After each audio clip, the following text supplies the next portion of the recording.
as we'll be talking all things physical science. And the topic for today is work, energy, and power. And this is all the Free State, the Fezile Derby District, just presenting the community radio station's COVID-19 recovery plan with all the matriculants. So if you're a matriculant right now and you're doing physical sciences, we'll be with you with Mr. Mvakade as we talk all things work, energy, and power. So let me just take this opportunity to also acknowledge and thank all the students listening right now, all the parents as well listening, and of course all the MECs and educators that are listening right now. Thank you, Hangwe, thank you, Habidi, thank you, Araru, and Angwaname. Without any further waste of time, let me just introduce to Mr. Mvakade, and then after that we'll definitely just take an ad break, and then when we come back, we talk all things work, energy, and power. Good morning, sir. Good morning. Good morning. How are you, sir? I'm all good. And how about you? No, I'm great. Yes. Well, as I mentioned that with our students today, you're talking all things work, energy, and power. Exactly. So please, just for those listening right now, please just share with them, maybe is there any specific textbook name, or are you guys simply just working on what you guys been working on from first term? No, this topic is a new topic for term 2. Like you just said, it's work, energy, and power.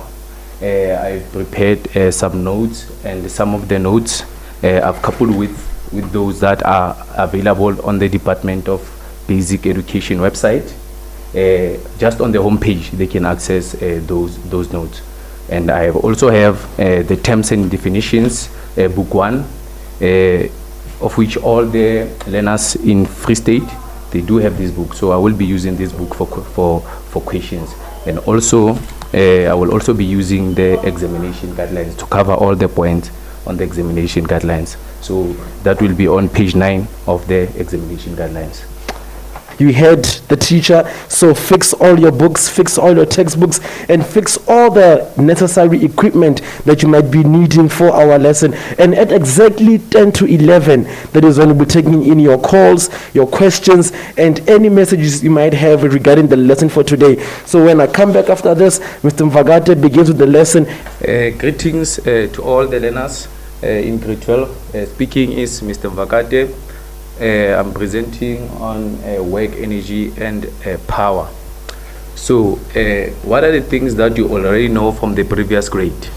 So learners in grade 12 know how to calculate the normal force when the object is on the horizontal surface and on an inclined plane. They also know how to calculate the frictional force when given the coefficient of kinetic friction using the formula Fk is equals to mu kn, where mu k is the coefficient of kinetic friction and is the normal force. And they also know how to draw the force diagrams and free body diagrams. So all these things are what they did in the previous grades. But there are some of the things that I want to discuss with learners around drawing force diagrams and free body diagrams. So there are a few things that learners need to avoid when drawing the free body diagrams, because they will also be asked to draw the free body diagrams on the questions under the work, energy, and power. So learners need to avoid drawing what you call a force diagram when they are asked to draw a free body diagram. So what is the difference between a force diagram and a free body diagram? Is that the force diagram, you can use a box and you include your forces and what you call the direction of the forces and include the arrows. With the free body diagram, you just use a dot and you include your forces. Okay. And number 2, they need to avoid what you call drawing a free body diagram for an object on an incline when the object is on a horizontal surface and vice versa. And also they need to avoid resolving a force of the weight into its components and then include the force of the weight. So if what you call you are asked to draw a free body diagram for an object that is on an inclined surface, if you decide to include the components, the FG parallel and the FG perpendicular, you need not to include the force of gravity. But if you opt to go for the force of gravity, you do not have to include the components of the force of gravity. Also, the learners must avoid drawing straight lines without arrow heads. So if they draw just straight lines without arrow heads, they forfeit marks. And they also have to avoid incorrect labeling. They should use maybe what you call, if the force is a gravitational force, they also have to put a subscript FG going down, and what you call, maybe it's frictional force, they can use a small letter F or just FF. Okay, so let us start with work, which is the topic in grade 12. What is work?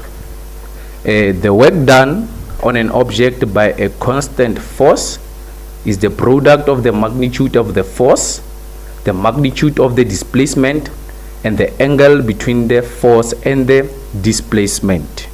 The formula for calculating work is W is equal to F change in X cos theta, where W is work, the units for work is in joules, and F is the magnitude of the force, the units for force is newtons, and the change in X is the magnitude of the displacement, the units for displacement is meters. Theta is the angle between the force and displacement. Okay, so with work we can have a positive work and negative work and zero work. So what is positive work? Positive work is done on an object by a force when the angle between the force and the displacement is less than 90 degrees and equal to 0 degrees. Okay, so when positive work is done on an object, the energy of the object increases.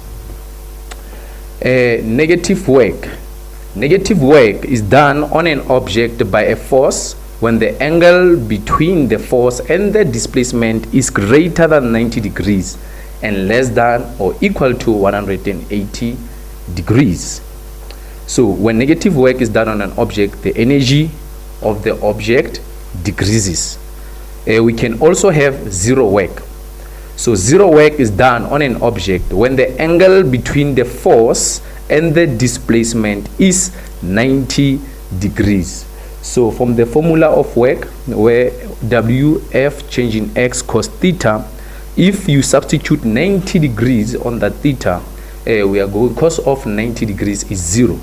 So if the force is perpendicular to the displacement, that will give us the angle of 90 degrees, and that is 0 work.